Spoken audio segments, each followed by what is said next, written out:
All right, Pisces, welcome to your December 2020 love horoscope and tarot forecast. Welcome to my channel, Arrows of Love. I'm Ryan. During this reading, we're going to review the stars in the sky, general energies, and then we're going to nail this down a little bit further for you in a general reading using the Romance Angels deck and the Tarot. So I hope you enjoyed this video. This is a general reading. The messages won't resonate with all of you. Be sure you check out your ascendant, moon, and rising sign. Those messages might resonate with you more this month, depending on what's happening in your own personal chart. But the general energies this month, we'll start with the sun. The sun is in your 10th house of career, reputation, and public image. It's going to be there until the 21st of December. The sun and the moon are making some really crazy aspects in the sky right now. We're in the middle of eclipse season, and the eclipse axis has moved from Capricorn and Cancer onto the Gemini Sagittarius axis. So for you, that's your 10th house and your 4th house. Sagittarius is 10 signs past Pisces, so that's your 10th house. Gemini is 4 signs past Pisces. That's your 4th house. The 4th house represents home, family, foundation, the mother, real estate, living, anything that supports your personal foundation. The eclipses bring in big endings and big beginnings over the next 6 months. So for you, this could be changes in career, changes in your living situation, perhaps reconsidering, a move. You're looking at the foundation of your life right now, and you're going to be making some major changes in 2021. The eclipses are going to last for the year until December of 2021, so definitely look for those energies and see how they play out for you personally over 2021. Venus, the god of love and relationships, is camped out in your 9th house in Scorpio.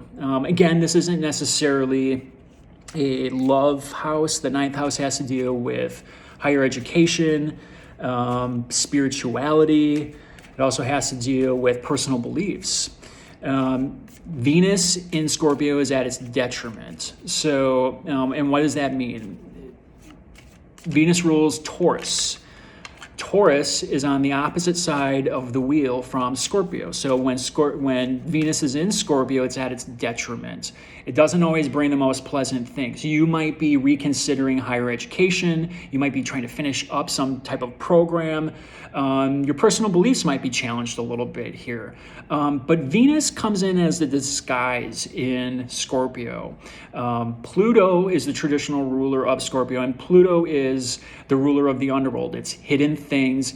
It also rules passion, intimacy, death, taxes, insurance. It's those things that are hidden and unseen. So they're going to be bubbling up, but in this case, it has to do with your personal beliefs, higher education, and spirituality. So you might be getting psychic downloads, Pisces. You are the mystic after all. You are the 12th house. You are transcendence and ascendance. Your intuition's high. You're ruled by Neptune, which is the planet of intuition. So you're going to have to use that third eye chakra a lot in 2021 to disseminate what's real and what's not, what is working for you at your highest level and what's not. The eclipses will make this pretty apparent. The lunar eclipse in Gemini. Gemini is the traditional 3rd house of communication. It's the chatty Cathy house. So you could be getting a lot of messages in psychically in your dreams, or people could just be communicating it as well. Anything regarding your 4th house of family, home, mother, foundation. Then there's going to be a total solar eclipse in in Sag, and that's going to be on December 14th. So there, the changes won't be immediately apparent because the sun is going to be traveling exactly. It's a total solar eclipse. It's right on the nodes of the moon, so there's some destiny involved in this as well.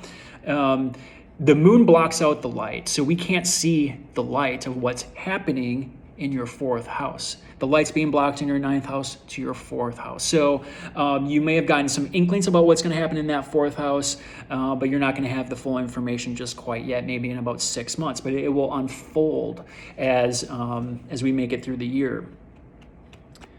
The day after the total solar eclipse, Venus moves out of Scorpio and into Sag. So any bumpy, rocky road that you've had in that 10th house of career, Venus will help soothe that over as it makes its way through Sagittarius. That's great energy. And it's out of its detriment. So you'll see a little bit more of a lightness, right after the second week of December. Jupiter and Saturn and Pluto are camped out in your 11th house of groups, friendships, networks, hopes, dreams, wishes, science, and innovation. The 11th house is a detached house. It's ruled by Uranus. It's a planet that's not seen by the naked eye. So sometimes these things can also be lurking in the distance where you can't always see it just quite yet. Saturn and Jupiter together. Saturn is the taskmaster. It rules Capricorn. It's at the final degrees of Capricorn. These can be pretty crusty things. So things might be happening with your group association and friends. You might be reevaluating your hopes, dreams, and wishes. There could be some squashed hopes, dreams, and wishes. You could have let go of friends over the last couple of years. Saturn's been in your 11th house since December of 2017. And Jupiter, which just magnifies whatever energy is next to it. It's the great expander. It's the biggest planet in our solar system. And it's just been expanding that energy of Pluto, which is in your 11th house as well, and Saturn. So, Pluto's endings, things from the underworld that you don't necessarily see coming.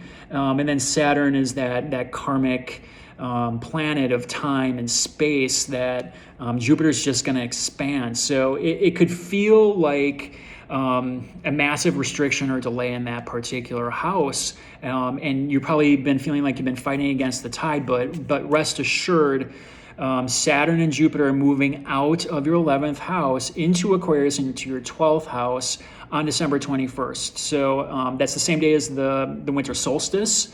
That's when days become longer and nights become shorter. So again, if you want to think about the light and the dark, things becoming apparent to us, this is when we start seeing the light a little bit more and we start moving out of kind of this darker zone. Let's talk about the 12th house. So the 12th house is Aquarius for you. The 12th house can be a little ominous, I'm not going to lie. And with Saturn and Jupiter there, the 12th house is said to be the joy of Saturn. So it can bring up karmic loops. It can bring in past life lovers. It can bring in just about anything. It's the house that's reserved for the universe to make any corrections that it needs to make as you've been traveling around the sun and the signs. So the 12th house is reserved for the universe. Realize that things that happen over the next 2.5 years are meant to be, and the best bet here is not to fight it. If things leave, your life, let it go because it's not meant for you. And Saturn and Jupiter are going to clear out that junk, karmic junk, over the next 2.5 years, so it can highlight you, Pisces, when it moves into your first house. Your ruling planet Neptune is in your first house right now, and this is a big one. So Neptune is it's a dreamy planet. But it's also nebulous. So Neptune has been in retrograde motion for the last 4 or 5 months. And when Neptune's retrograding, the rose-colored glasses come off, and you start seeing situations for what they really are. And that's happening in your first house. You might be having some realizations of identity. You might be going through body maintenance. You might be changing who you are. Those are big changes. And it's calling you to use your intuition to make those changes, because that's what Neptune is. Neptune is intuition. It wants you to use your third eye through the fog. So keep that in mind. Neptune's at 18 degrees of Pisces. It takes a long time to get through a single sign. It takes 165 years to travel around the sun. So it's going to be in your home sign for quite some time. I think until like 2026. So you could just be feeling kind of foggy and drifting along aimlessly, but realize anytime Neptune starts its retrograde motion, which lasts 4 or 5 months at a time every year, that's when you start seeing things for what they really are, and the fog starts to clear. That retrograde motion stopped last weekend, so that would have been around the 27th, 28th of November. So you could be coming to some big realizations about yourself, Pisces. Let me see if there's anything else I want to mention here. Not a lot in love. You just happen to be one of those signs that doesn't have it. Things could be just fine in love right now. You could, be pretty settled. If you're looking for love, I would say you're going to want to wait until, let's see here.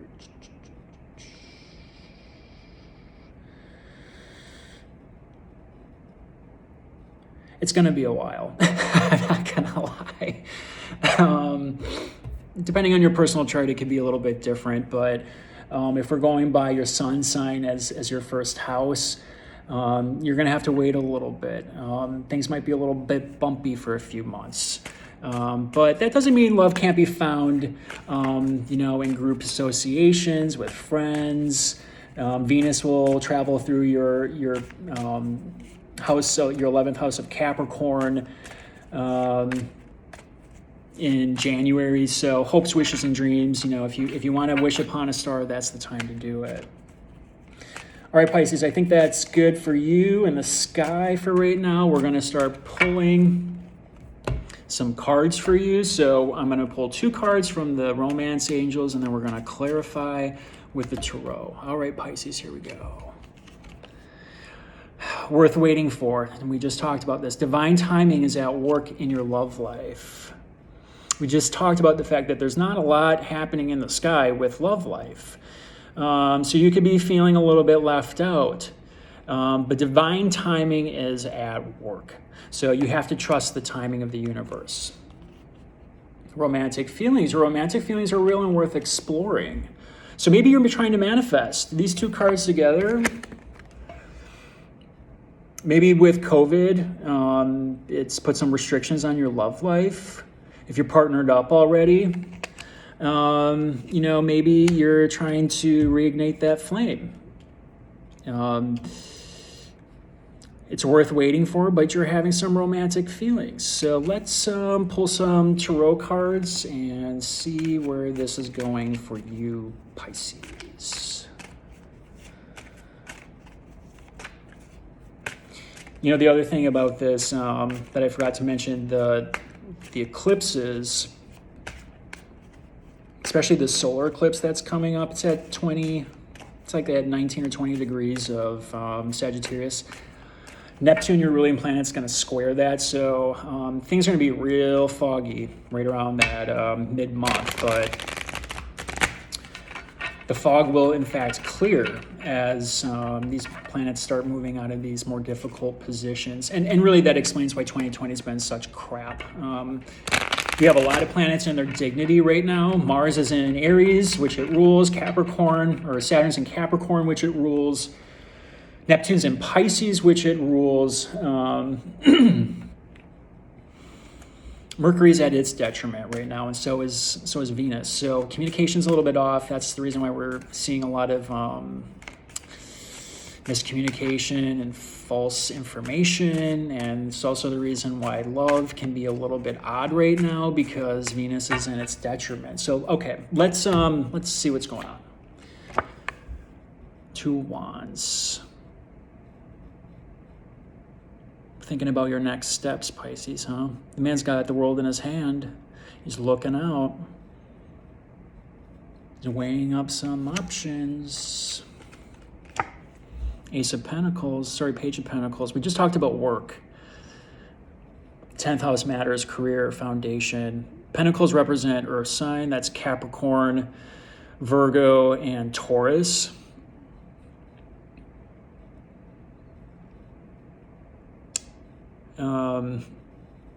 Uranus is sitting in your third house. That's Taurus. Third house is communication for you, Pisces. It's Taurus is 3 signs past Pisces. There might be some communication about work. Here's another one. What did I say? Ace of Pentacles, new start. This is the new cycle. It's going to bring something in. Waiting for love. Maybe work brings you to your new love. Let's find out. Hierophant. This is Taurus. This has to do with institutions. We'll get more into that in a second. Ooh, the Empress. The Empress has been coming out a lot. The Empress is Venus. This is the archetypal card of Venus. That's Venus's glyph right there. Represents fertility too. Maybe someone's pregnant. Knight of Wands. Aries, fire sign. All right, so let's dive into this. So you're waiting for some romantic feelings. Or perhaps things have just been a little dry in the love department. Like I said, there's not a lot going on in love for you right now, Pisces. And that's okay. Other signs have the same thing right now. So, worth waiting for. You're looking out. Yeah, the man's got the world in his hand. He's got his staff in his hand, and he's looking out, and he's deciding what to do. So you might be weighing up some options. Options in love.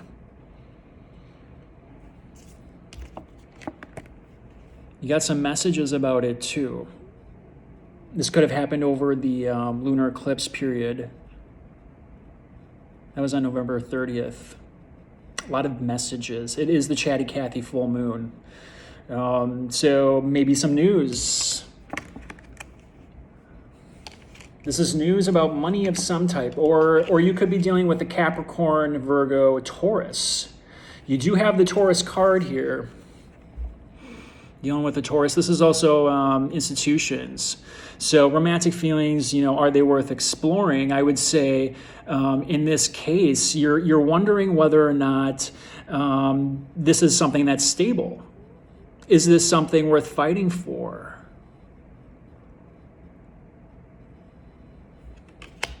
Because right underneath it, you also have the Empress. We just talked about Venus sitting in Scorpio. That's sitting in your 9th house of higher beliefs, right? Another way to look at this, traditionally, the Hierophant was the church. So, it's kind of like the Pope card. It represents institutions, but maybe an institution could be marriage, it could be your partnership. Something is questioning those personal beliefs right now and your higher education, because Venus is the god of love. And we look to where she's sitting at. She's sitting in your higher education, personal beliefs sector right now.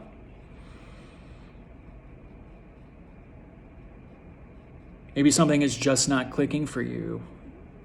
You're fighting against the tide. Could be a work situation too. But you're getting an offer, regardless of where this goes, whether you're moving for work, which will lead to love, whether or not you're battling personal beliefs with a partner, because you're coming head to head on romantic feelings. Maybe, you're just not clicking right now. That's what Venus does when it's in its detriment. It doesn't always bring the most pleasant things in love. But here,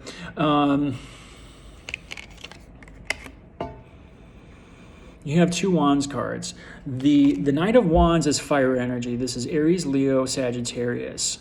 He's a flamboyant guy. Don't get hung up on genders either. Sign them as you will. It could be a flamboyant woman too, but usually dressed well, very passionate, magnetic energy. They can be the life of the party. The Aries can be,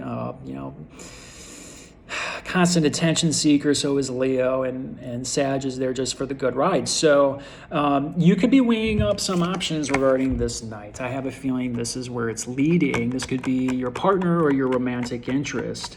And you're wondering about the romantic feelings. Is this the one? Is this the one that you can commit yourself to? Do I want to look at other options?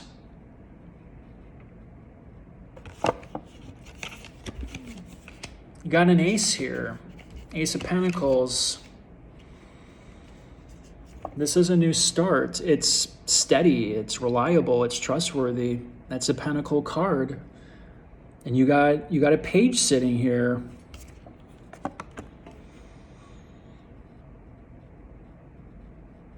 You can accept the messages coming to you, Pisces. This, you know, this can also be intuition too. This is a hand reaching out from the sky to give you an offer.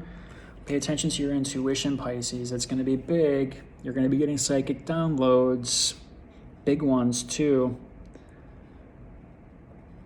So are you going to wait for this? Are you going to sit by the sidelines? Or are you going to explore these romantic feelings? What I would say is, if you're weighing some options here, you don't have all the facts until Venus moves out of Scorpio, which will be on December 15th. The eclipses are going to bring a lot of information to light over the next 6 months. If you're weighing options regarding moving, regarding love, regarding career, regarding your foundation, don't make any sudden changes right now. I would say you need to wait.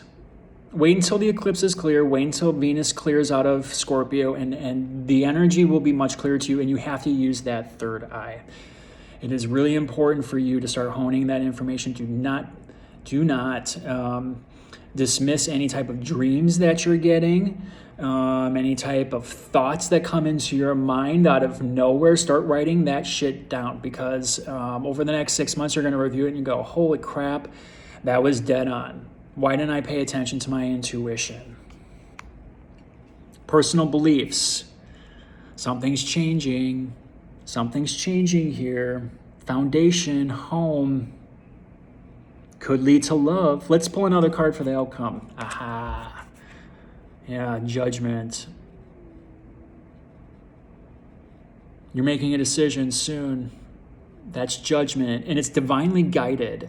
We talked about the nodes of the moon being on this solar eclipse. That's what produces the total solar eclipse. That involves destiny, and you'll notice the angel on here, right? So what was interesting about the lunar solar eclipse, which happened on the 30th of November, is the Gemini moon was sitting at about 8 or 9 degrees of Gemini. But if you look at the fixed stars, so you go out a little bit further in the solar system, that was conjoining Aldebaran. Aldebaran in astrology is associated with the Archangel Michael, protector. He's number 2, right? On the exact opposite side of this lunar eclipse is the sun, sitting in Sagittarius at 8 or 9 degrees, which was conjoining Antares. Antares is associated with darkness, Lucifer, the serpent. You're being divinely guided, that's the point. You need to use your third eye to wade through the misinformation, things that don't seem true, and you need to use your intuition to come out to the right conclusion. And you're going to make, and it's divinely guided through the angels, calling it Archangel Michael and Raphael. This is Raphael. Michael will have a sword. So if you need divine assistance, Raphael is for you. Ask Raphael to open up that third eye to guide you correctly to romantic feelings. If you're waiting for something, if you're waiting to make a decision, this will help. I would say after the eclipses, so maybe January timeframe, you're going to have a little bit more information. Don't make any rush judgments, Pisces. I hope you've enjoyed this video. If you would like a personal reading and explore your chart or the chart of a partner, I do couples reading too. Feel free to send me an email. It's in the description box below. Until next time, take care.